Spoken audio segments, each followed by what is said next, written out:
Hi everyone, welcome back to Thursday Thoughts. For this week, I want you to very simply get outside and enjoy the outside without any other distractions.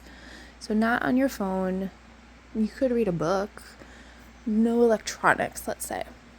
So take a walk home, sit on a bench before you rush inside, take a stroll in the park, walk a different way than you usually walk.